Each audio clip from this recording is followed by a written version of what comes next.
All right, in this example, we've got Cassidy, who's running through a maze, a corn maze at 5 miles an hour. And it took her 2.5 hours to get through it. So what we want to know is how far did she run? So in this question, we've got a couple pieces of information. We know speed, that's the 5 miles per hour. So speed is 5 miles per hour. We know time, it took her 2.5 hours.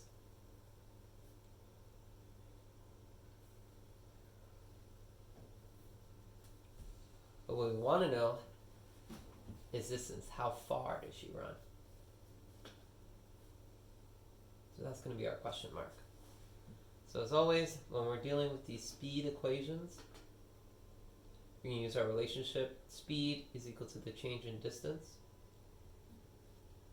over the change in time. So now we're 50% done. In the third equation, we're going to plug in the information that we have into our relationship. So let's go one variable at a time. S is 5, so we're going to replace that S with a 5 miles per hour. Distance, we don't know the distance, so we're just going to leave it as delta D. And the time is 2.5 hours, so we're going to put 2.5 on the bottom here. Alright, so now we're 3/4 of the way there. You already got 3/4 of the credit if you made it this far. You correctly identified the information you needed from the problem, or that you had from the problem, the relationship that you needed, and then you plugged everything in the right spot.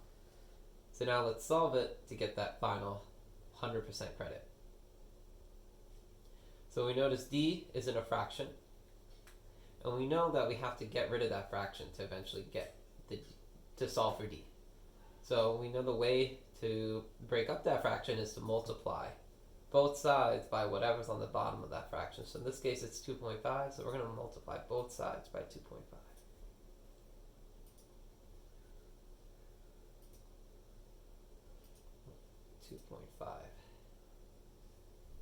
Okay, so on the right side, 2.5 and 2.5 are going to cancel out, right? Because this 2.5 is on top, this one's on the bottom.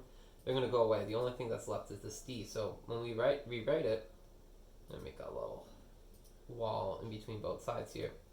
The D is left on the right side. On the left side, we have 2.5 times 5.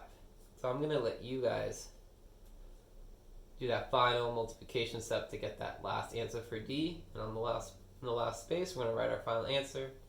Change in distance is equal to this multiplication here, and then your units should be in miles. All right, great work.